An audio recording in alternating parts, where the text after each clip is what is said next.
The silence inside the SUV was more searing than any scream. My son, Robert's, words still echoed in my ears. "If you're not going to do what I want, then stay out on the street. Get lost." When the door slammed shut and the car sped away, leaving me alone in the darkness of a desolate road at 62 years old, with no money, no cell phone, I knew something in me had died forever. What I couldn't imagine was that there, on that desperate night near Boulder, Colorado, a woman in a wheelchair would emerge. She took my hand and whispered, "Pretend to be my daughter, dear.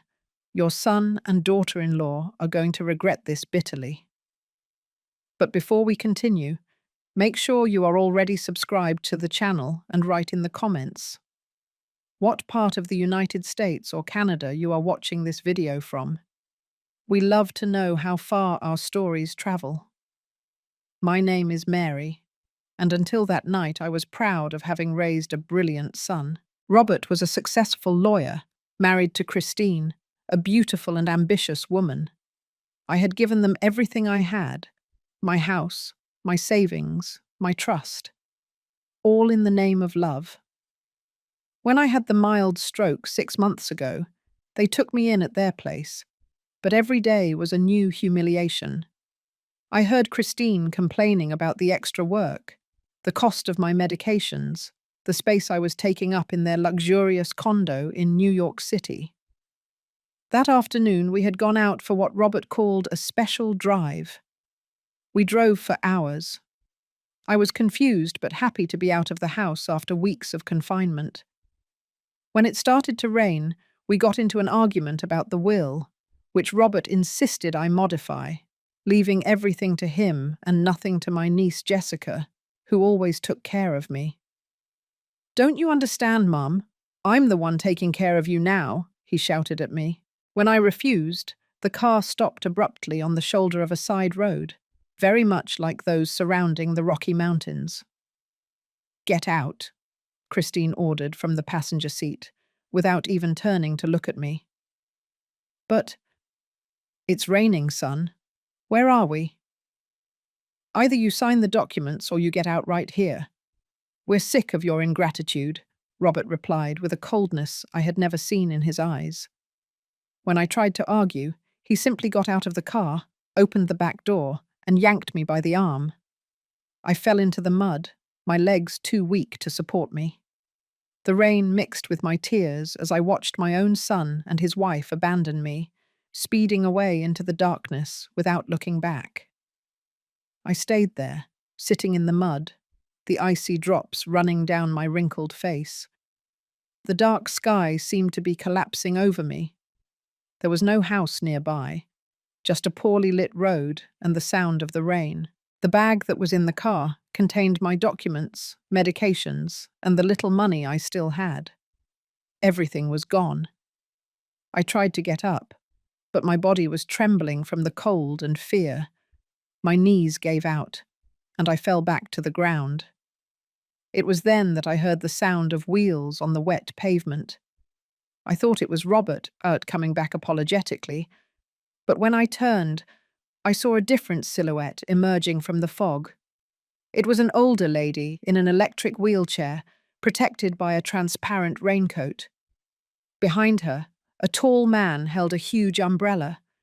She stopped in front of me, her piercing eyes fixed on my desolate face. "It was your son, wasn't it?" she asked with a firm voice that contrasted with her fragile body. I couldn't answer.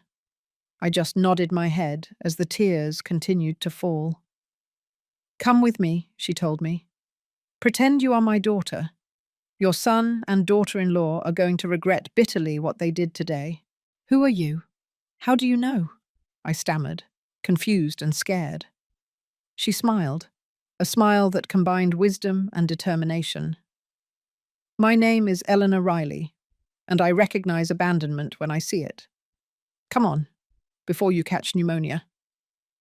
The man accompanying her approached, extending his hand to help me. I hesitated for a moment. But what did I have to lose? I was alone, penniless, without documents, without medicine, abandoned in the rain. I took the extended hand, and he helped me up. "This is George, my assistant," Eleanor explained. "My car is right there. You'll be fine now." As George guided me toward a black car parked a few feet away, I looked at Eleanor and saw something in her eyes that sent a chill down my spine. It wasn't just kindness. It was a steely determination, as if she knew exactly what she was doing and why. I had no idea that night would mark the beginning of such a profound transformation in my life, nor that this mysterious woman, in her wheelchair, held secrets that would forever change my understanding of family, revenge, and, above all, myself. The interior of the car was luxurious and warm, a shocking contrast to the mud and rain that covered me. George tucked a blanket over my trembling legs, while Eleanor watched me with unsettling intensity. "Where are we going?" I asked. My voice was still shaking. "To my house," Eleanor replied. "Don't worry. You will be safe there." I looked out the window, watching the desolate road disappear as we followed a route I didn't know. It was strange how in a matter of minutes my life had taken such a radical turn. Suddenly I realized I was in a car with strangers, with no one in the world knowing where I was. "Why are you helping me?" I asked. "Because I know what it feels like," she said simply. "I know what it is to be discarded by the one who should protect you." George kept his eyes on the road, impassive, as the car cut through the storm. After about 30 minutes, we turned onto a private road that climbed up a hill. When the headlights illuminated what was ahead, my breath caught. It was an imposing, colonial revival-style mansion with large windows and a majestic entrance. The kind of place you see in movies set in Virginia, not in real life. George parked under an elegant portico and got out to open the door for Eleanor, activating the mechanism that lowered the platform for her wheelchair. "Let's go inside," she told me. "There are dry clothes waiting for you and a room prepared." The interior of the mansion was even more impressive. Marble floors, crystal chandeliers, antique furniture that seemed to have stories to tell. A housekeeper greeted us at the door, showing no surprise at seeing me soaked and confused. "Carla, this is Mary," Eleanor announced. "She will be staying with us for a while. Prepare a hot bath and take her to the blue room, please." Carla nodded and guided me up a magnificent staircase. I followed in silence, still too stunned to ask questions. The room was spacious and elegant, with a huge bed and windows overlooking a garden I could barely make out in the darkness. The hot bath was a balm for my aching body.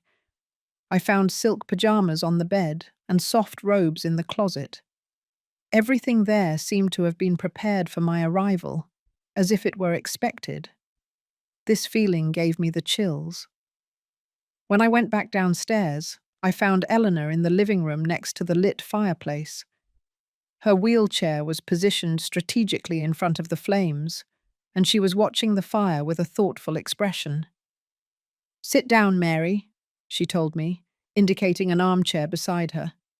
"Carla will bring tea and something to eat." I obeyed, still feeling like I was in a strange dream. "How do you know my name?" I asked, realizing I had never introduced myself. Eleanor smiled. "I know many things about you. Your son Robert, your daughter-in-law Christine, the house you gave them, the stroke you had 6 months ago. I even know about your niece Jessica, whom Robert wants to exclude from the will." I'm speechless. How is that possible? "I have my methods," she replied vaguely. "The important thing is that I know you don't deserve what they did. And believe me, they are going to pay for this." "I don't want revenge," I murmured, although a part of me didn't believe my own words. "I just want to understand why my own son—" "Money and power change people, Mary," Eleanor interrupted.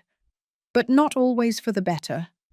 Robert and Christine think they can do whatever they want without consequences. We are going to show them they are wrong. Carla came in with a tray of tea and cookies. As she served, I observed Eleanor more closely. Despite the wheelchair, there was something undeniably powerful about her. Her grey hair was impeccably styled, her clothes were elegant, and her hands, though wrinkled, sported discreet but visibly expensive jewellery. "Who are you, really?" I asked when Carla left. Eleanor took a sip of tea before answering. "I am someone who learned that justice doesn't always come through conventional channels, and tomorrow you are going to discover exactly what that means." That night, lying in the luxurious bed of that mysterious mansion, I couldn't sleep. The image of Robert abandoning me in the rain mixed with Eleanor's enigmatic face and her unsettling words. Something told me my life would never be the same, and I was right. At the following day, at dawn, I woke up disoriented. For a moment I thought I was home, that the whole nightmare of the night before had been just a bad dream. But the elegant and unfamiliar room around me confirmed the harsh reality. My son had abandoned me on a desolate road, and now I was in the mansion of a stranger who seemed to know too much about my life. I found new clothes folded over a chair, all in my size, which only added to the mystery. I put on a simple but elegant outfit and went downstairs, following the smell of fresh coffee. Eleanor was in the dining room, her wheelchair positioned at the head of a long, polished table. George stood behind her, like a silent, watchful shadow. When she saw me, she smiled. "Good morning, Mary. I hope you slept well." "I confess, not much," I replied honestly, sitting down where she indicated. "I have many questions." "And you will have answers," she assured me, as Carla served coffee and a full American breakfast. "But first, we need to resolve more urgent matters. Your documents, for example, were in my purse, in Robert's car. I have already provided second copies," she stated casually, as if she were talking about the weather. "How? That's impossible in such a short time." She smiled again, that mysterious smile that was starting to bother me. "I have connections and money, two things that make life much easier, Mary." I observed her more closely as we ate. There was something familiar about her, although I was sure I had never seen her before. "Robert must have noticed my absence by now," I commented. "Don't worry about that. He won't be looking for you." "How can you be so sure?" Eleanor gestured to George, who immediately took a tablet and handed it to me. On the screen, there was a text message sent from my number to Robert. "Son, I caught a ride with a friend. I'm going to stay with her for a while. I need to think about everything. Don't look for me." "But I don't have a cell phone. Mine was—" "In your purse." "I know," Eleanor completed. "That text was sent from a new number, registered in your name, but which Robert doesn't know. He's going to think you changed phones." I was speechless at the level of planning. "Why all this effort? Why do you care what happened to me?" Eleanor set her silverware aside and faced me with an intensity that made me shiver. "Because Robert and Christine are not the first people to abandon someone vulnerable out of greed, and I swore that as long as I lived, I would use my resources to ensure that people like them faced the consequences of their actions." After coffee, Eleanor invited me for a walk through the mansion's gardens. George pushed her wheelchair while I walked beside her, still assimilating everything that was happening. The garden was a spectacle in itself, with fragrant rose bushes, ornate fountains, and marble statues. We stopped under an elegant gazebo, where Eleanor dismissed George with a gesture. "Mary," she began when we were alone, "there's something I need to show you." She took a small remote control from her pocket and pressed a button. To my surprise, a panel slid open on the gazebo floor, revealing an embedded digital screen. With another button, The screen lit up, showing an image I recognized instantly. The condo where I lived with Robert and Christine. "What is this?" I asked, alarmed. "I have cameras installed at several strategic points around your place," she explained calmly. "Watch." The image changed, showing Robert and Christine in the living room. There was no sound, but it was clear they were arguing. Robert looked nervous, running his hands through his hair repeatedly, while Christine gesticulated angrily. "They're arguing about you," Eleanor said. "Christine is worried you might have gone to the police. Robert is assuring her that you wouldn't, that you were always too weak to confront them." I felt a deep pain watching my son talk about me that way, even without hearing his words. How could he know me so little? "Why are you showing me this?" I asked, feeling tears welling up. "So you understand who you're dealing with. They are not remorseful, Mary. They are only worried about the consequences for themselves." The image changed again, showing Robert in the study, on the phone. He looked agitated. "He's talking to his lawyer now," Eleanor explained. "He's asking what happens to his inheritance if you disappear for long enough to be declared deceased." My heart sank. Is my son planning my death? "Not exactly, but he is exploring options to benefit from your absence." I closed my eyes, unable to keep watching. "Why are you doing this? Why do you care so much about my situation?" Eleanor turned off the screen, and the panel closed back up on the gazebo floor. For a long moment, she remained silent, looking at the gardens with a distant expression. 20 years ago," she finally began, "I was a very different woman. Healthy, active, with a promising career as a judge. I had an only son, Ethan, and an ambitious daughter-in-law, Grace." Her voice trembled slightly, the first display of vulnerability I had seen in her. "When I suffered an accident that left me paraplegic, they took me into their home. At first, everything seemed fine, but little by little, the comments, the complaints, the humiliation began, exactly as it happened to you." I felt a chill as I realized the similarities between our stories. One night, after an argument about money, they took me for a drive. Ethan stopped the car in an isolated area and abandoned me there, in my wheelchair, with no phone, no money, nothing. "My God," I murmured, horrified. I stayed there for hours until a couple found me and called the police. When they rescued me, I made a decision. I would never be a victim again, and I would use everything I had, my legal knowledge, my connections, my money, to get revenge and to help other people in the same situation. "And what happened to your son?" I asked, fearful of the answer. A somber smile formed on her lips. "Ethan and Grace lost everything. Absolutely everything. It took me years, but I managed to prove they had embezzled money from the firm where they worked. He was arrested. She left him. When Ethan got out of jail, he was a broken man, penniless, wifeless, with no future." The way she spoke, showing no remorse whatsoever, scared me. "And you didn't feel sorry? He was your son." "He stopped being my son the moment he left me to die on that highway," she replied coldly. "Since then, I've helped other women like us, Mary. Women betrayed by those who should protect them."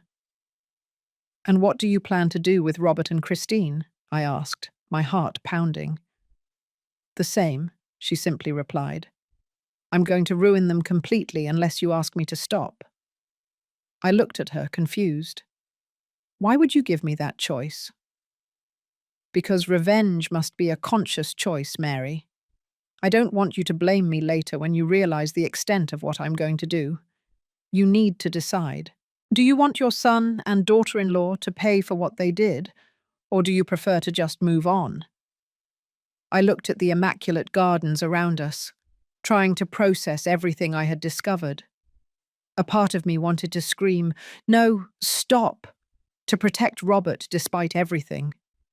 But another part, a part I barely recognized in myself, wanted to see him face the consequences of his actions. "I need time to think," I finally replied. "Time is something we have plenty of," Eleanor said, maneuvering her wheelchair to head back to the mansion. "But remember, while you're thinking, they are planning how to permanently get rid of you." I followed her back to the house, feeling as if I were walking a tightrope between the past and a future I could barely imagine. In the days that followed, I lived in a strange limbo. Eleanor's mansion was like a world apart, protected and isolated from reality. I was introduced to the staff, in addition to Carla and George. There were gardeners, security guards, and a team of people working in offices in the basement, whose exact functions were never clear. Every morning, Eleanor showed me new images of Robert's condo. I saw my son and Christine continuing their lives normally, showing no remorse, discussing how they would divide my assets in case I never reappeared. The pain I felt seeing those scenes was indescribable. But Eleanor insisted that I needed to see. "The truth hurts, but illusion kills," she would say. One particularly cold morning, Eleanor took me to a part of the mansion I hadn't yet seen. It was a kind of gallery, with portraits on the walls and objects in display cases. It looked like a private museum. "These are the other women I've helped," she explained, as George slowly pushed her chair down the hallway. "Each one has her story, her pain, her redemption." I looked at the portraits of women of different ages. All had a look that mixed dignity and determination. Under each photo, there was a small plaque with a name and 2 dates. "What do those dates mean?" I asked. "The first is when they were abandoned. The second is when they obtained justice." At the end of the hallway, there was an empty space on the wall. "This spot is reserved for you," Eleanor said with an enigmatic smile. That afternoon, I received an unexpected visit. A middle-aged woman, elegant and with an air of authority, introduced herself as Sophia Davis, Eleanor's personal attorney. She brought a folder full of documents. "Mrs. Mary," she began formally, "I am here to discuss your legal options." "Legal options?" I repeated, confused. "Yes, Eleanor asked me to prepare different strategies, depending on what you decide to do regarding your son and daughter-in-law." Sophia opened the folder and began to explain to me, in clear but technical terms, how we could proceed. One option was simply to ensure my security and financial independence, annulling any power Robert had over my assets. Another option, more aggressive, involved reporting him for abandonment of a vulnerable person, which could result in serious legal consequences. And then there was the third option, which Sophia presented with a professional neutrality that contrasted with the gravity of what she was suggesting. We could ruin Robert and Christine completely, using Eleanor's resources and connections to expose frauds they didn't even know they were committing. "Frauds? What frauds?" I asked, alarmed. "None yet," Sophia calmly replied. "But we could create convincing evidence." "That would be illegal," I murmured, horrified. "Technically, yes," Sophia admitted. "But Eleanor has ways to ensure that nothing turns against you. The choice is yours, Mrs. Mary. What do you wish to do?" When Sophia left, I sat alone in the library for hours, contemplating what to do. In the evening, Eleanor found me still there, lost in my thoughts. "Have you decided yet?" she asked, maneuvering her chair to sit beside me. "How can I choose between protecting my son and protecting myself?" I replied, anguished. "He made that choice when he left you on that highway," Eleanor reminded me, her voice firm but not cruel. "Robert chose the money over you." "He's my son," I insisted, tears running down my face. Despite everything, Eleanor took my hands in hers. And it was precisely because he was your son that the betrayal was so painful. Mary, you are not choosing between him and you. You are choosing between continuing to be a victim or taking the reins of your life again. What if I choose to do nothing? What if I just want to leave, to start over somewhere else? Then I will respect your decision, she said. I will provide you with a place to live, comfortable and safe. But Robert and Christine will continue to believe they can do what they did without consequences, and they will do the same to others. That night was the hardest since I arrived at the mansion. I dreamed of Robert as a boy, his smiling little face when I took him to school, his first lost tooth, his graduation, his wedding. How had we arrived at this point? Where had I gone wrong? The next morning, I made my decision. I found Eleanor in the garden, admiring the roses that were beginning to bloom with the approaching spring. I want them to know what they did, I said, my voice firmer than it had ever been. I want them to feel the weight of their actions, but I don't want to destroy them completely. Eleanor studied me for a moment, as if evaluating my resolve. Are you sure? Clemency can be interpreted as weakness. It's not clemency, I corrected. It's a choice. My choice. I want Robert and Christine to lose what they value most, money, status. But I want to give them the chance to rebuild their lives as better people. The chance they didn't give me. A slow smile formed on Eleanor's face. You are stronger than you imagine, Mary, and wiser than I was when I was in your place. That same afternoon, Sophia returned with new documents. The plan was simple but ingenious. We would reveal that Robert had committed professional negligence in a few cases, enough to tarnish his reputation and make him lose important clients, but not enough to be jailed or disbarred. As for Christine, we would discover and expose some accounting manipulations she was doing at the firm where she worked. Again, enough for a demotion and loss of prestige, but not for her termination. And the condo? Sophia asked. Technically, it is still yours. I want it back, I replied without hesitation. Not to live in, but to sell it and donate the money to organizations that help abandoned elderly. Eleanor nodded in approval. An excellent choice. And where do you plan to live? That was a question I didn't have an answer to. I don't know. Maybe rent a small apartment. Something I can maintain with my pension. I have a better proposal, Eleanor said. Stay here. Become part of what I've built. Help me find and assist other women like us. I looked around. At the imposing mansion, at the meticulously cared-for gardens, at the empire Eleanor had built from her own pain. It was tempting, but terrifying. Why me? You barely know me. I know enough, she replied. I saw how you reacted when you faced the betrayal. I saw the compassion in your eyes, even when you spoke of punishing your son. You have the balance that I lack, Mary. I tend to go too far. Perhaps you can teach me to find a middle ground. The proposal took me by surprise. I need to think about it. Naturally, she nodded. But while you're thinking, there's something I want to show you. Something that might help with your decision. Eleanor took me to a room I hadn't yet seen, on the mansion's second floor. It was a large space, with several tables and computers, where some people were working intently. On the walls, there were screens showing images of different places, residences, offices, streets. This is our operations center, she explained. From here, we monitor the cases we take on. On one of the screens, I recognized Robert's condo. On another, I saw his law office. A third showed the firm where Christine worked. We began implementing the plan this morning, Eleanor said.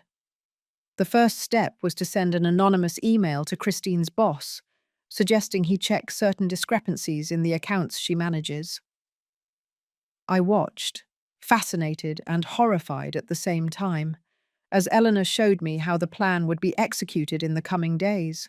It was like attending a play where I knew the ending, but not the details of how we would get there. "And now," she said, guiding me toward a separate table, "we are going to prepare for your reappearance." My reappearance?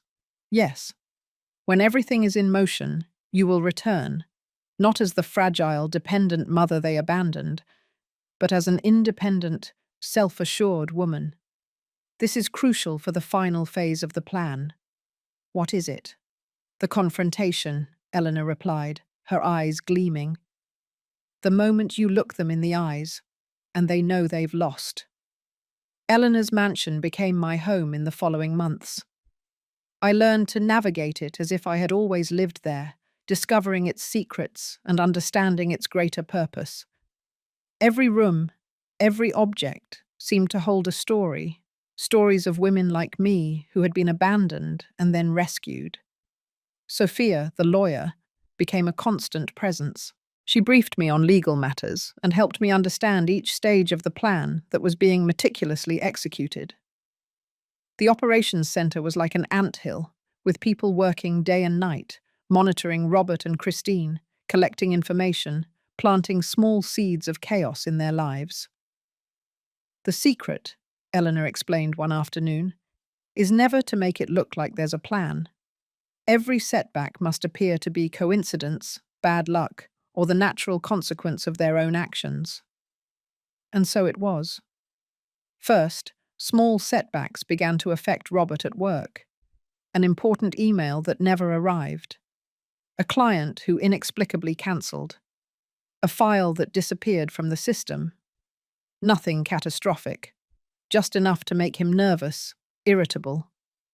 As for Christine, the discrepancies in her accounts were discreetly pointed out to her supervisor. They weren't actual frauds. Eleanor made sure no one was falsely accused of a crime, but minor inconsistencies that suggested incompetence, not dishonesty. "Why not just reveal that they abandoned me?" I asked once. "Wouldn't that be enough to ruin their reputations?" "It would be your word against theirs," Sophia explained. "And unfortunately, our society still tends to discredit older people, especially women. Robert would likely claim you are confused, exaggerating, or even making it up out of resentment. It's more effective to attack what they truly value: professional success, money, status." I watched through the cameras as the lives of my son and daughter-in-law slowly began to unravel. Arguments between them became more frequent and bitter. Robert blamed Christine for spending too much. She accused him of being incompetent. They no longer had time for sophisticated dinners or parties with friends. Financial worry began to corrode their relationship. One night, I saw Robert drinking alone in the living room, looking at an old photo. A photo of us when he was a child. For a moment, my heart sank. That was still my son, no matter how much he had hurt me. I wondered if I was going too far. "Doubts are normal," Eleanor said, noticing my hesitation. "But remember, we are not destroying Robert. We are giving him the opportunity to rediscover his values." Meanwhile, my own transformation continued. Sophia had recovered my documents and bank accounts. I now had access to the resources Robert tried to take from me. Furthermore, Eleanor insisted that I consult medical specialists to properly treat the after-effects of my stroke. "You have been neglected for too long," she said.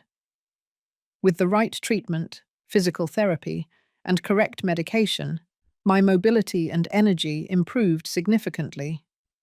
I also began working with a psychologist, Dr. Claire, to process everything that had happened: the abandonment, the anger, the guilt I still felt for punishing my son. "True healing comes when you understand that you are not taking revenge," Dr. Claire said during one of our sessions. "You are restoring balance." 3 months passed like this, with Robert and Christine facing increasing professional and financial difficulties, while I strengthened physically and emotionally. Then, the day Eleanor had planned from the beginning arrived, the day of the confrontation. "Are you ready?" she asked when I entered the dining room that morning. I took a deep breath. "I think so." "It's not necessary to be sure," she said gently. "Fear is natural. But remember, you are no longer the woman they abandoned on that highway." The plan was simple. Robert and Christine had put the condo up for sale, my home, which I had given them, to cover their rising debts. Sophia had arranged for me to appear as a potential buyer, accompanied by Eleanor. George drove us in a different car, more discreet than Eleanor's usual limousine. Throughout the ride, I tried to calm my racing heart. I would see my son again after months, but in circumstances he could never imagine. We arrived promptly at the appointed time. The house, which I knew so well, looked different now, colder, less cared for. George helped Eleanor with the wheelchair, while I waited, wearing sunglasses and an elegant hat that partially hid my face. The realtor greeted us at the door. "Mrs. Riley," she greeted Eleanor, "and this must be your friend, Mrs. Mary," I replied simply. "Just Mary." We went inside. The house was staged for the visit, but I noticed small signs of decline. A worn sofa, walls that needed new paint, valuables that had disappeared, probably sold. "Are the owners home?" Eleanor asked the realtor. "Yes, Mr. and Mrs. Almond are home. They asked to be present during the showings." My heart raced even faster when I heard approaching footsteps. And then there he was, Robert, my son, thinner and with deep dark circles, but still with that confident gait he had inherited from his father. Beside him, Christine, tense and visibly stressed. "Good day," Robert said, extending his hand to Eleanor first. "Robert Almond, and this is my wife, Christine." "Eleanor Riley," she replied, accepting the handshake. "And this is my friend who is interested in the house." Robert turned to me, his professional smile already on his face, ready to convince me to buy. But when I took off my glasses, the smile froze. His eyes widened in recognition and shock. "Mom?" he whispered, his face turning pale. Christine, who was beside him, let out a small gasp. "It's not possible." "Hello, Robert," I said, my voice surprisingly firm. "Christine, I see you are selling my house." The silence that followed was dense, charged with tension. The realtor, realizing something was wrong, muttered an excuse and discreetly moved to another room. "What? How? Where have you been?" Robert stammered, still in shock. "Does that matter?" I asked, remaining calm. "After you abandoned me on that highway, in the rain, I thought you made it quite clear you didn't care about my whereabouts." "I didn't. It wasn't exactly like that," he tried to argue, casting a desperate look at Christine, who remained paralyzed. "It was exactly like that," I corrected. "You left me to die, Robert. Your own son." "We were stressed," Christine intervened, finding her voice. "You know how difficult it has been taking care of you since the stroke. We didn't intend to leave me alone, without money, without documents, without my medicines," I completed. "How strange, because that's exactly what you did." Robert took a step toward me, his face a mixture of fear and calculation. Always the lawyer, trying to assess the situation, find a way out. "Mom, we looked for you," he lied shamelessly. "We were desperate. We went back to that spot, but you were already gone. We thought maybe you had gotten a ride, and then we received your message saying you were with a friend." "What message?" I asked, feigning confusion. "My phone was in the car with you." Robert paled even more. Eleanor, who had observed the scene in silence, decided to intervene. "Mr. Almond," she said, with the authority of someone who spent years as a judge, "spare us the lies. We know exactly what happened that night. We have witnesses, we have evidence, and we also know what you did afterward. Or rather, what you didn't do. You didn't look for Mary. You didn't go to the police. Instead, you started planning how you would divide her assets if she never reappeared." Robert staggered as if he had been struck. "Who are you? What do you want from us?" "I am someone who knows abandonment when she sees it," Eleanor replied, repeating the same words she had told me that fateful night.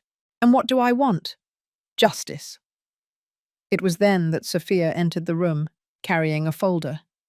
We hadn't seen her come in, but she was clearly waiting for the opportune moment. "Robert and Christine Almond," she said formally. "I am Sophia Davis, attorney for Mrs. Mary Almond. I am here to inform you that, as title holders of this property, you are being evicted. Furthermore, we have enough evidence for criminal prosecution for abandonment of a vulnerable person, in addition to attempted misappropriation of assets." Christine started to cry, not tears of remorse, but of panic. Robert, on the other hand, tried to regain composure, the lawyer in him taking control. "This is ridiculous," he protested. "You can't prove anything. It's her word against ours." Sophia smiled coldly. "It's not just her word. We have witnesses who saw you abandon her on that highway. We have records that you did not report her disappearance. We have emails and messages exchanged between you discussing how you would benefit if she never reappeared. Do you want me to continue?" Robert slumped into a chair, defeated. Christine continued crying, now murmuring accusations against him. "You said no one would know. You promised it would be simple." I watched the scene with a mixture of emotions. Sadness for the family I had lost. Relief at finally facing the truth. A strange sense of power at being in control of the situation. But mainly I felt pity. Pity for the desperate man in front of me, who one day was the boy I loved more than anything in the world. "I don't want you to go to jail," I said, surprising everyone, even myself. "I don't want to destroy your lives completely." Robert looked up, confused. "Then what do you want?" "I want my house back. I want my assets back. I want you to admit what you did, not just to me, but to yourselves. And I want you to understand what you almost lost forever, the chance to be better people." Eleanor looked at me with a mixture of surprise and admiration. This was not exactly the plan we had discussed. I was supposed to be relentless, to let them face all the consequences. But in that moment, looking at my devastated son, I decided that true justice was not in total destruction, but in the opportunity for redemption. "Sophia," I called, "what would be the terms of a settlement?" The lawyer, professional as always, quickly presented the conditions. Robert and Christine would have a week to vacate the condo. They would return all my assets and documents. They would sign a confession detailing the abandonment, which would be kept as a guarantee. If they ever tried anything against me again, the document would be used. "And in exchange," Sophia concluded, "Mrs. Mary will not press criminal charges against you."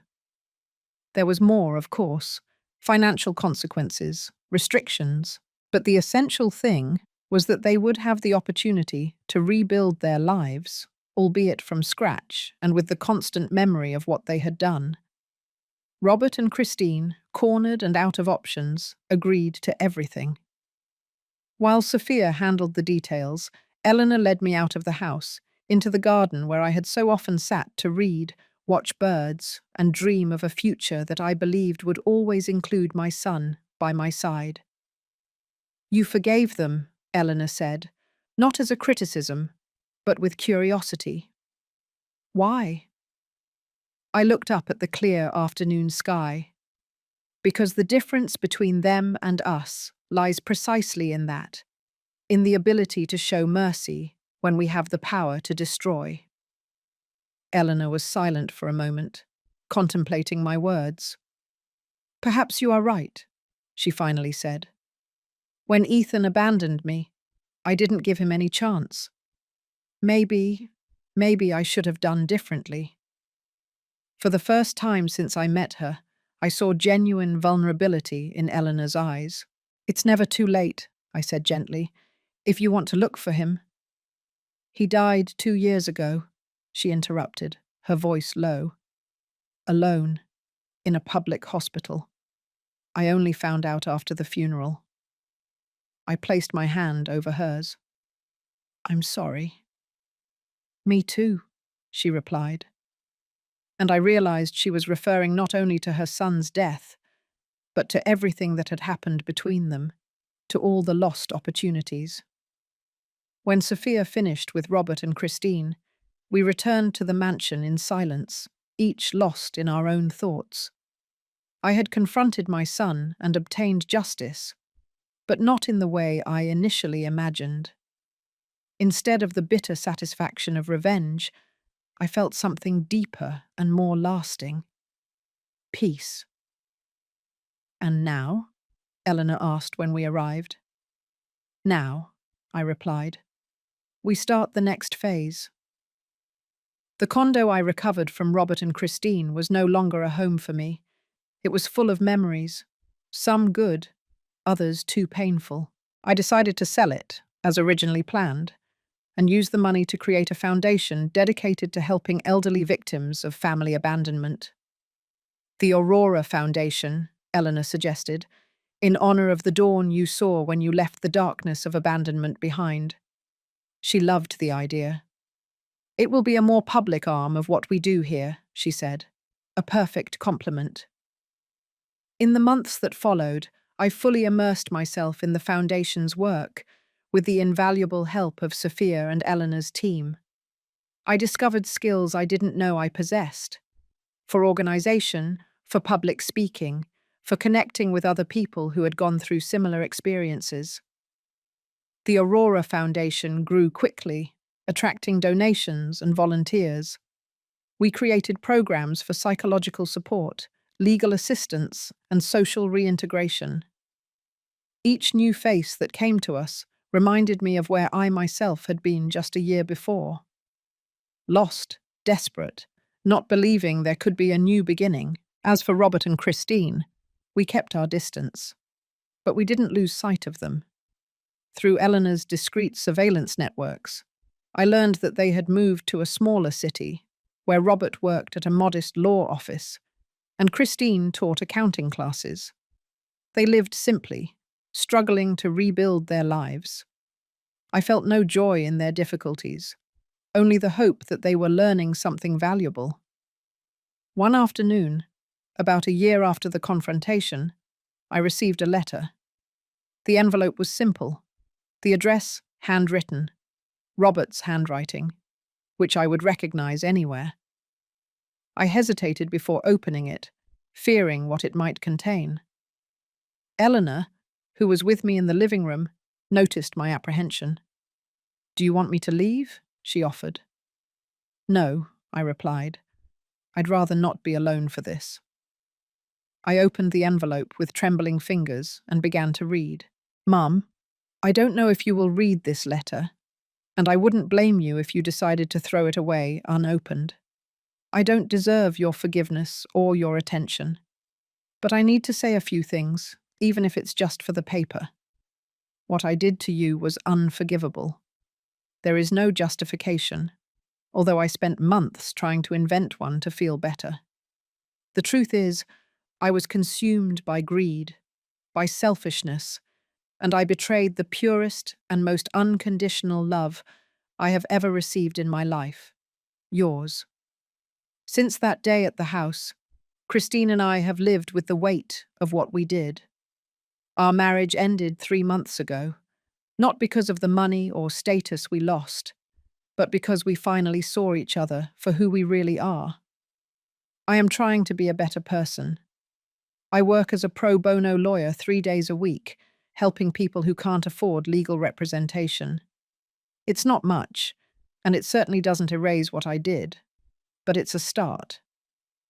I saw the Aurora Foundation online. It seems wonderful, exactly what you always wanted to do. I am proud of you, even though I don't have the right to feel it. I'm not asking to come back into your life. I know that bridge was burned by my own hands.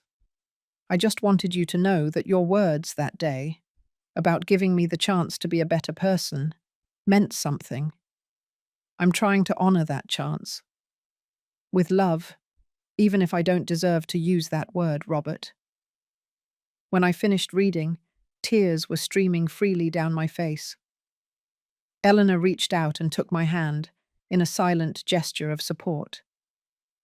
"Are you going to respond?" she finally asked. "I don't know," I admitted. Part of me wants to believe he really changed. Another part fears it's just another manipulation. "We can verify," Eleanor offered. "Find out if what he says about the volunteer work is true." I thought for a moment. Yes, let's verify. But even if it's true, I'm not ready to have him back in my life. Not yet. Eleanor nodded, understanding. Time heals, but it leaves scars. Some relationships never go back to what they were, and maybe they shouldn't. Her words resonated with me. Throughout that year, our own relationship had deepened in ways I hadn't expected. Eleanor, with all her toughness and determination, had become not only my mentor, but my closest friend. We shared not just a mission, but a mutual understanding that came from having passed through the same valley of shadows. As the Aurora Foundation grew, so did my role in Eleanor's larger organization. I became a kind of counterpoint to her. Where she saw revenge, I sought redemption. Where she applied force, I attempted compassion. Together we formed a balance that benefited all the women we helped. And there were many. Every month, new stories came to us. Wives abandoned after decades of marriage, older mothers left in hospitals, grandmothers evicted from their own homes by greedy grandchildren. Each story was unique. Each woman had her own pain, but the pattern was painfully familiar. "How can there be so much cruelty in the world?" I asked Eleanor one night, after hearing a particularly shocking case. "It's not cruelty, necessarily," she replied thoughtfully. "It's indifference. People become so obsessed with their own wants and needs that they simply stop seeing others as complete human beings, especially the elderly. It's as if we become invisible after a certain age. But we are changing that," I affirmed, with a conviction that grew every day.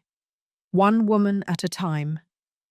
One fall afternoon, 2 years after my rescue, Eleanor called me to her private office, a place where she rarely received anyone. It was an austere room, with a large oak desk, walls covered with books, and surprisingly no visible technology. "Mary," she began, with an unusual seriousness even for her, "I need to discuss something important with you." I sat in the chair across from hers, worried by her tone. "What happened?" "My health is worsening," she said directly, without preamble. "The doctors give me a year at most." The news hit me like a punch. Eleanor, despite the wheelchair, always seemed indestructible to me, a force of nature, unwavering and eternal. "No," I protested. "There must be treatments, specialists." "I've already consulted the best," she interrupted gently. "It is degenerative and irreversible. I've been dealing with this for longer than you imagine." Tears welled up in my eyes. "Why didn't you tell me sooner?" "Because you already had so much to deal with, and because I myself was in denial." She smiled, a fragile but genuine smile. "But that's not why I called you here. I called you because I need you to take over." Take over? Of all this, she made a sweeping gesture, indicating not only the office but the entire mansion, the organization she had built. I want you to be my successor, Mary. I was speechless. The responsibility was immense. Not just the mansion and its resources, but the network of people who depended on us, the women we still hadn't found and rescued. I don't know if I can, I finally admitted. You built all of this from scratch. You are exactly who should continue, Eleanor interrupted firmly. You bring what was always missing in my approach: balance, compassion, the ability to see beyond the pain toward the possibility of healing. This organization needs that to survive long term. She opened a drawer and took out a thick folder. Here is everything: legal documents, bank accounts, contacts, information about every current case. Sophia is already aware and will help with the transition. I took the folder with trembling hands. What if I fail? You won't, she replied with unwavering confidence. Do you remember that night, in the rain, when I found you? I told you your son and daughter-in-law would regret it bitterly. And they did regret it, didn't they? But not in the way I originally planned. It was your influence that brought the possibility of redemption into the equation. She reached out and took my hands in hers. That night it changed 2 lives, Mary. Yours, obviously, but also mine. You taught me that justice doesn't have to mean total destruction, that there is strength in mercy. It is that lesson that I want you to continue after I am gone. In the following months, we worked side by side to prepare for the transition. Eleanor taught me everything about the internal workings of the organization, the contacts, the methods, the resources. As her health deteriorated, I took on more and more responsibilities, always with her advice and guidance. It was painful to see her weaken, this woman who had saved me with such strength and determination. But even on her most difficult days, her mind remained sharp as a razor, and her will indomitable. 6 months after our conversation in the office, Eleanor passed away peacefully in her sleep. She was prepared, of course. All arrangements had been made, all documents signed. But nothing could prepare me for the pain of the loss, for the void her absence left in the mansion, in the organization, in my life. The funeral was discreet, as she wanted. Only the closest people, myself, Sophia, George, Carla, and a few other long-time employees. There were no family members. Eleanor had outlived everyone. After the ceremony, I found an envelope in my room with my name on it, handwritten by Eleanor. Inside was a letter and a small gold key. Mary, if you are reading this, I am no longer here. Don't be sad. I lived exactly as long as I needed to live, and did exactly what I needed to do, including finding you. The key I am sending you opens a small box at the bottom of the second drawer of my desk.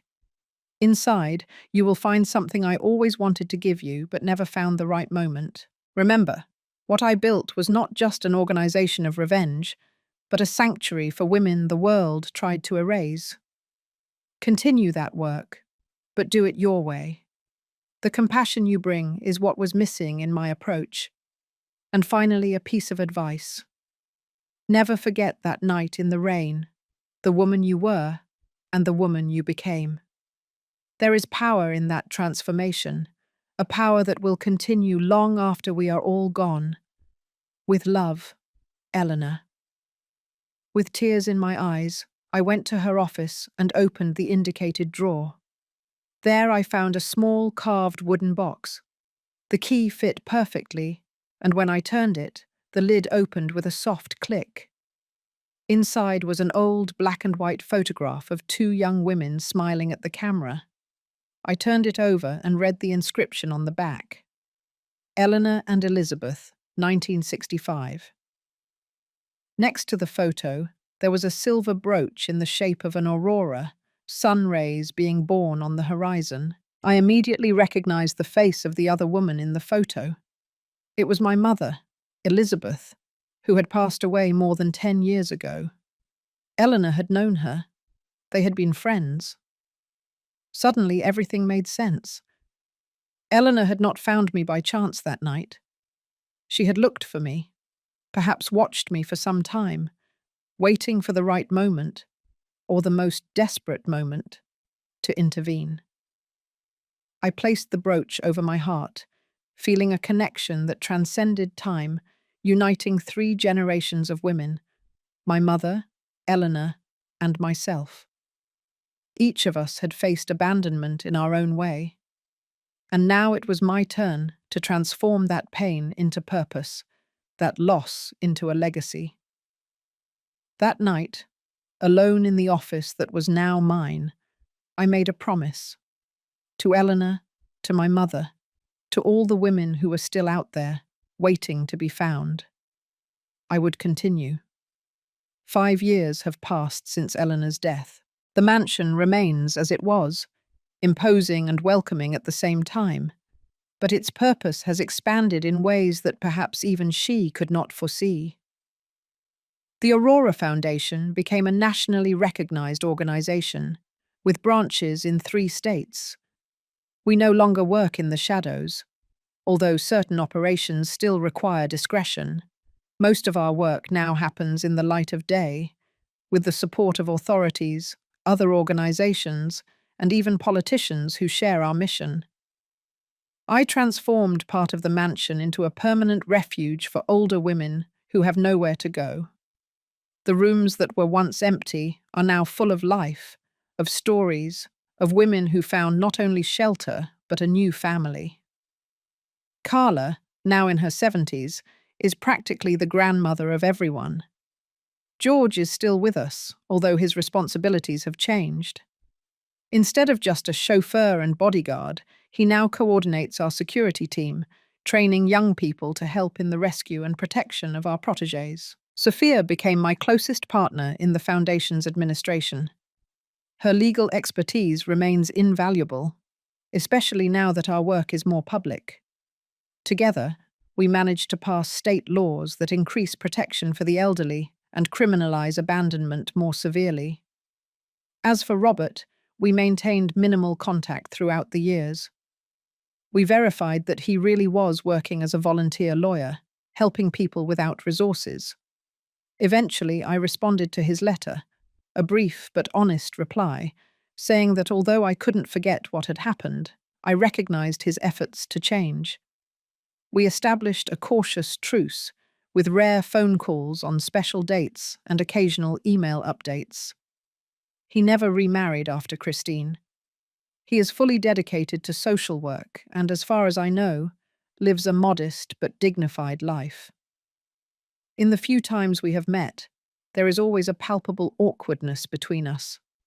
The scars of the past are too deep to completely disappear, but there is also a mutual respect, albeit distant, which is perhaps the most we can hope for.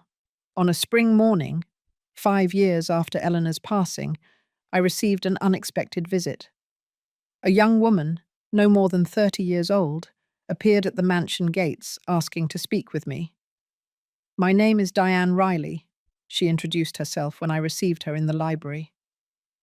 "Eleanor Riley was my grandmother." The revelation shocked me. Eleanor never mentioned having grandchildren. "She didn't know about me," Diane explained.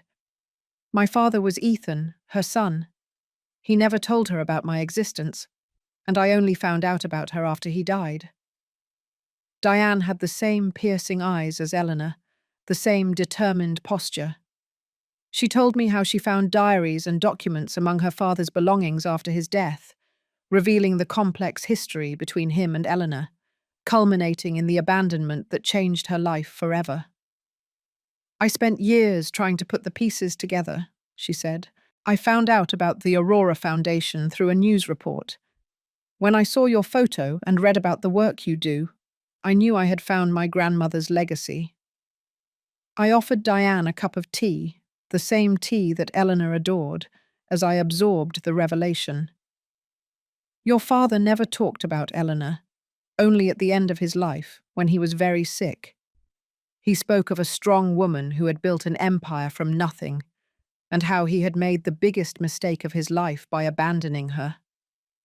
Diane paused, looking out the window at the gardens. He died with remorse, but also with a strange peace, as if he knew his mother had found a greater purpose. She found it, I confirmed, and she also helped many other people find theirs. Diane smiled shyly. That's why I'm here. I want to know about the work she was doing, that you are still doing. I want to be a part of this, if you'll allow me. I'm a social worker. I've been working with the elderly for 5 years. I looked at the young woman in front of me. Eleanor's blood, the continuation of her lineage that she never knew existed. There was something poetic in that, a cosmic justice that closed a cycle. Eleanor had lost a son, but now her granddaughter returned, as if the universe were trying to balance things. I think Eleanor would be very happy to know you exist, I said, feeling tears in my eyes. And even happier to know you want to continue her work. In the following months, Diane became an integral part of the Aurora Foundation. Her training as a social worker brought a new perspective to our programs. She had Eleanor's determination, but also a sensibility that probably came from her own experiences. Growing up with a father marked by remorse, seeking redemption. One quiet afternoon, I took Diane to Eleanor's private office, which I had kept intact as a kind of memorial. I showed her the photograph of her grandmother with my mother and the aurora-shaped brooch. Our lives intertwined in ways we couldn't imagine, I explained. Your grandmother saved me that rainy night, but in a way, I saved her too, by giving her the chance to rethink her concept of justice, to open space for the possibility of redemption. Diane held the brooch with reverence. It's strange to think I never met her, but I feel like I always knew who she was. She is still alive through the work we do, I replied. And now, through you too. It was Diane who suggested the expansion that would transform the Aurora Foundation again. What if we helped not only the victims, she proposed, but also worked with the aggressors, awareness programs, family therapy, mediation? The idea took me by surprise. You want to help people like your father, like Robert? I want to prevent other people from becoming them, she clarified. Prevention is just as important as rescue. Imagine if someone had intervened before your son abandoned you on that highway. Diane's proposal was bold, but it made sense. It was the logical next step. Not just picking up the pieces after the tragedy occurred, but working to prevent families from breaking apart in the first place. It was something that would never have occurred to Eleanor, with her more binary vision of victims and aggressors, but that aligned perfectly with my own journey of understanding and forgiveness.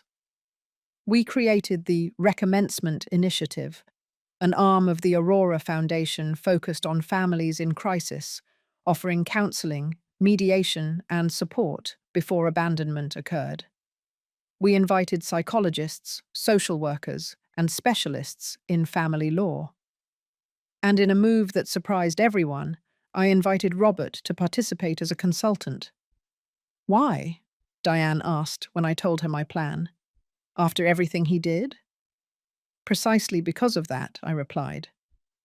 Robert lived both sides of this story. He was the son who abandoned his mother, but he is also someone who went through the painful process of recognizing his mistake and trying to repair it. His experience is valuable.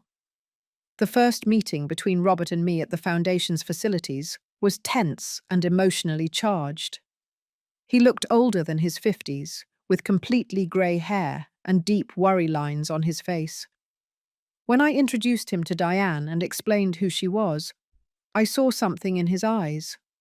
A mixture of recognition and perhaps envy, because she had had the courage to seek a connection that he had destroyed. "Why are you doing this?" Robert asked me when we were alone. "Why give me this opportunity?" "Because I believe people can change," I answered honestly. "Not completely, perhaps. Not to the point of erasing the past, but enough to create a different future." He nodded, visibly fighting back tears. "I don't deserve your generosity." "It's not about deserving," I said. "It's about choice. My choice. And yours too, if you choose to accept." Robert accepted, and his work in the Recommencement Initiative proved surprisingly valuable. His ability to speak with families in crisis, especially with adult children overwhelmed by the care of elderly parents, came from a place of genuine understanding. He knew the desperation, the frustration, the dark thoughts that could lead someone to consider abandonment as a solution. "I am not here to judge you," he would tell the support groups. "I am here because I have been in the darkest place possible, and I can say with certainty, there is a way back." As the program grew, I began to notice something fascinating. The presence of Diane and Robert in the same organization created a strange parallel with the original story of Eleanor and Ethan. It was as if the universe were giving us a second chance, not to erase the past, but to rewrite it with a different ending. One evening, after a particularly intense day at the foundation, I found myself alone in the garden, sitting in the same gazebo where Eleanor had shown me the images of Robert and Christine so many years ago. The moonlight illuminated the rose bushes, and the scent of the flowers filled the air. "I hope you are proud," I murmured to the starry sky, imagining that perhaps, in some way, Eleanor could hear. "We transformed your legacy into something even greater than you imagined." A gentle breeze caressed my face, gently swaying the roses.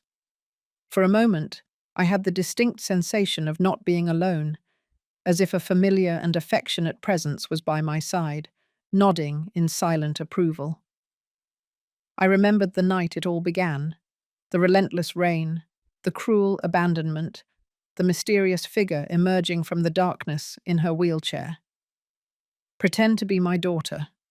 Your son and daughter-in-law are going to regret this bitterly." Eleanor was right, but not in the way she had initially imagined.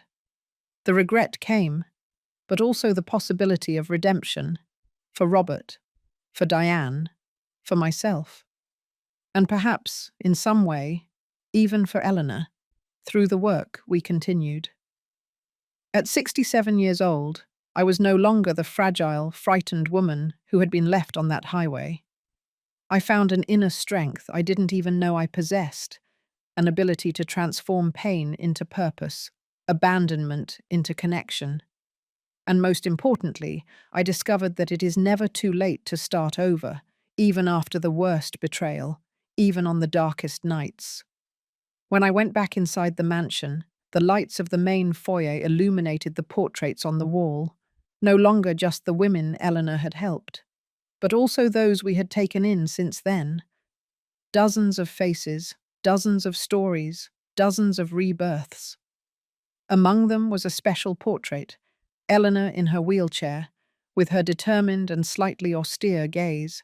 Beneath it was a new portrait, recently added, myself, sitting in a chair similar to hers, but with a softer smile.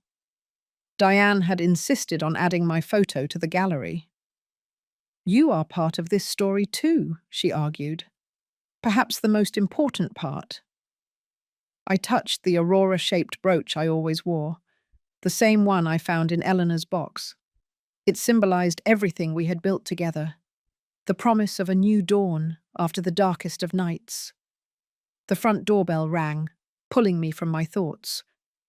It was late for visitors, but at the Aurora Foundation, emergencies had no schedule. Carla came to meet me in the foyer, looking slightly disturbed. "Mrs. Mary, forgive me for bothering you at this hour, but there's someone—" Before she could finish, a young woman entered, supporting an elderly lady who could barely stand. The young woman's face was marked by tears and exhaustion, The older woman seemed disoriented and scared. "Please," the young woman said, her voice trembling. "We found you through the Foundation's website. My grandmother. My parents left her at a rest stop. They said they were going to the restroom and never came back. This was 3 days ago." I approached the older woman, taking her trembling hands in mine. Her eyes, clouded by cataracts and confusion, met mine. "It's all right now," I said softly, feeling the echo of Eleanor's words that rainy night. "You are safe here." The lady squeezed my hands with surprising strength, as if I were her last hope in the world. And in that moment, I understood with crystal clarity the true purpose of everything we had built. It wasn't just about justice or revenge or even redemption. It was about creating a place where the cycle of abandonment could finally be broken. "Carla, prepare the blue room," I instructed, still holding the lady's hands. "George, call Dr. Jessica for a complete examination. Diane should be notified in the morning." As the team mobilized with the efficiency that had become our trademark, I guided the elderly lady to the living room, where the fireplace always remained lit on cold nights. "What is your name?" I asked gently. "Louisa," she replied, her voice almost a whisper. "Louisa Walters." "Welcome to Aurora House, Mrs. Louisa," I said, helping her settle into a comfortable armchair near the fire. "Your story ends here, and a new one begins." As I watched her accept a cup of hot tea from Carla's hands, I thought about how life moves in circles. Eleanor had found me when I was at my most vulnerable, just as I was now finding Louisa. Robert had abandoned me, just as Louisa's children had abandoned her. But the crucial difference was that now a place existed to interrupt that cycle, to transform abandonment into a new beginning. Aurora House would continue long after I was gone, just as it had continued after Eleanor. Diane would take my place someday, perhaps with Robert's help, finally tying up the loose ends of a story that began with pain, but did not need to end that way. I looked out the window at the starry night and silently thanked that mysterious woman in her wheelchair, who had appeared out of nowhere on a desolate highway and changed the course of so many lives, starting with mine. "You were right, Eleanor," I murmured. "They regretted it bitterly, but what you didn't foresee is that regret can be the beginning of the cure. Time, as I learned, is a patient teacher. 10 years have passed since Eleanor found me on that dark highway, and 8 since she passed away. At 72 years old, I see the world with a clarity that only age and experience can bring. My body may be more fragile, but my mind and spirit are stronger than ever."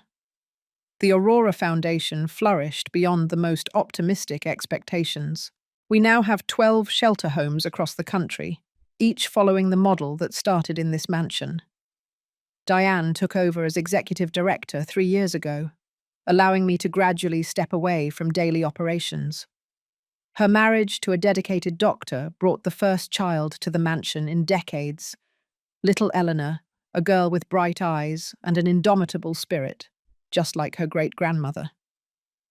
Robert, at 60 years old, became a pillar of the Recommencement Initiative.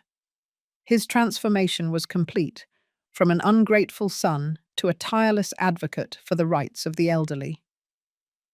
We never returned to the close relationship we had before, but we found a new way to connect through shared work.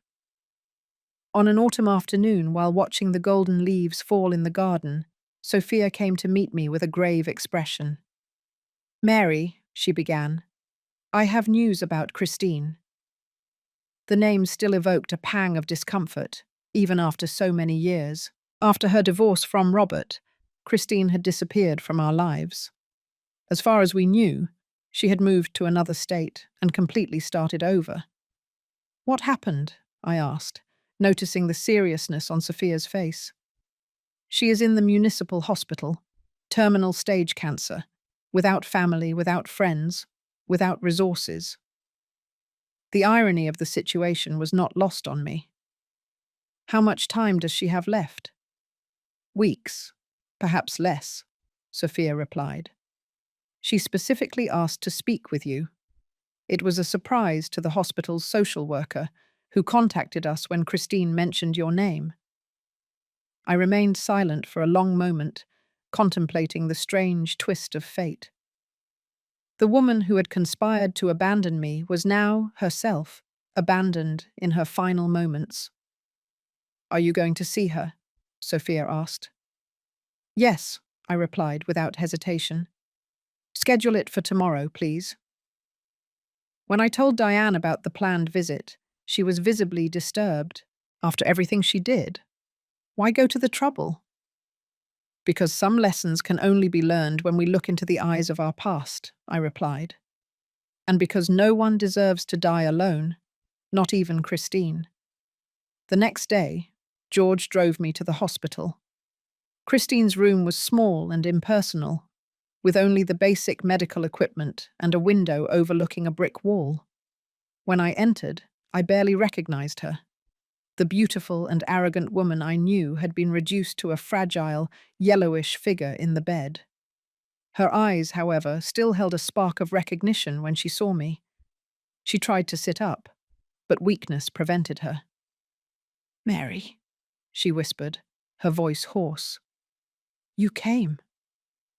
"I came," I replied, sitting in the only chair beside the bed. "Sophia told me you wanted to talk to me." Christine nodded, closing her eyes briefly as if gathering strength. "I need to tell you something before I go." I waited as she coughed, her thin body trembling with the effort. Finally, she continued. "It was my idea," she confessed, looking directly at me for the first time, "to abandon you on that highway." Robert hesitated, but I insisted. I said it was the only way to ensure we would have everything. The confession didn't surprise me, but I still felt a pang of pain hearing the confirmation. "Why?" I asked, not with anger, but with genuine curiosity. "Greed," she replied simply, "and fear. Fear of ending up like my own mother, who died in poverty, depending on strangers. I thought if we had your house, your money, we would be safe." She let out a bitter laugh that turned into another coughing fit. What irony, right? I ended up exactly as I feared, alone, with nothing, depending on the charity of others. I looked around the sterile room and felt a mixture of emotions. Pity, but also a strange sense of closure. "I didn't come here to judge you, Christine," I finally said. "I came because you asked." She extended a trembling hand in my direction. I hesitated for a moment before taking it in mine. Her skin was cold and dry as paper. "I wanted to ask for forgiveness," she said, tears running down her sunken cheeks. "Not because I deserve it, but because I need to say it before I leave. What we did, what I did, was unforgivable." Silence filled the room as I considered her words. Years ago, it would have been impossible for me to offer forgiveness to this woman. But time and experience had taught me lessons that the younger Mary could never understand. "I forgive you, Christine," I finally said, surprising us both with the sincerity in my voice. "Not because what you did was acceptable, but because forgiveness will frees me as much as it frees you." Tears of relief ran down her face. "Thank you," she whispered. "There is one thing more I need to ask." "What?" "I don't want to die here," she said, looking at the impersonal walls. "Alone, in a cold place like this." I immediately understood what she was asking. It was a bold request, considering our past, but also deeply human. "I'm going to talk to the doctors," I said, getting up. "If your condition allows the transfer, you can spend your last days at Aurora House." The surprise and relief on her face were palpable. "Why?" she asked, echoing my own question from moments before. "Why would you do this for me?" Because Aurora House exists precisely for people who have been abandoned, I replied. And regardless of what you did in the past, I believe everyone deserves dignity at the end. 3 days later, Christine was transferred to Aurora House. Diane initially protested, but ended up accepting my decision. Robert, surprisingly, supported me from the beginning. "She's dying, Mum," he simply said. "Revenge no longer makes sense at this point." We installed Christine in an airy room with a view of the garden. In the days that followed, I saw the surprise in her eyes every time she received gentle care, a kind word. It was as if she were experiencing unconditional generosity for the first time, precisely from the people who had the most reason to hate her. A week after her arrival, she called me to her room. She was visibly weaker, her breathing laborious, her eyes sunken in dark sockets. "I need to ask," she said with difficulty. "That woman in a wheelchair, the one who found you that night, who was she?" The question took me by surprise. "Why do you want to know?" "Because in the last few days, I've been dreaming of her," Christine replied. "In my dreams, she watches me, not with anger, but with understanding, as if she knows something I still don't understand." I sat by her bed, adjusting the pillow so she could breathe better. Her name was Eleanor Riley. She was a former judge who dedicated her life to helping women who had been abandoned like me, like she herself was once. Christine's eyes opened slightly. "She was too?" "Yes," I confirmed. "By her own son, in circumstances similar to mine." "And what happened to her son?" I hesitated, considering whether I should tell the whole story. "He suffered the consequences of his actions. He lost everything, and eventually died alone, never having reconciled with his mother." Christine closed her eyes, absorbing the information. "But with Robert and me it was different," she murmured. "You gave us a chance at redemption." "Yes," I agreed. "That was my choice. And Robert's." A faint smile touched her pale lips. "Thank you for that last lesson, Mary, for showing me there is another path besides retribution." 2 days later, Christine passed away peacefully in her sleep. Robert was by her side, not as an ex-husband, but as a fellow human being on her final journey. We arranged a simple but dignified funeral. To my surprise, several residents of Aurora House attended, women who had only known Christine in her last days, but who understood, perhaps better than anyone, the value of a compassionate ending. After the funeral, Diane found me in the garden, sitting in my favorite spot near the rose bushes. She sat beside me in silence for a while before speaking. "I never fully understood why Grandmother chose the name Aurora for all this," she finally said. "But I think I understand now." "Oh, really? What?" I asked, curious. "The aurora comes after the darkest night," she explained. "It's not just the end of the darkness, but the announcement of a new beginning. What you did for Christine showed me that that new beginning is possible even in the final moments of a life." I smiled, touched by her understanding. "Eleanor would have been proud of you." "Of both of you," Diane corrected. "You completed what she started, Mary. You transformed a project of justice into a mission of healing." That night, alone in my room, I reflected on the strange path life had traced for me. 10 years earlier, I was a broken woman, abandoned on the side of a dark highway, without hope or future. Now, I was the matriarch of a true family, not of blood, but of shared purpose. I picked up the aurora-shaped brooch, which I never left without, and held it up to the light. The golden rays seemed to pulse with life of their own, as if containing the essence of all the stories that intertwined in this mansion over the years. Eleanor, Ethan, Robert, Christine, Diane, myself, and so many other women who had found their way to us. Abandonment, I realized, didn't have to be the end of the story. It could be, paradoxically, the beginning of something new, an opportunity to discover an inner strength we perhaps never knew we possessed. For Eleanor, that discovery led her to create an empire of justice. For me, it led to a mission of compassion and healing, and for future generations, for Diane, for little Eleanor, for all the women who would still cross the gates of Aurora House. Perhaps it meant the chance to break the cycle completely, to create a world where no woman needed to fear being discarded when she was no longer considered useful or convenient.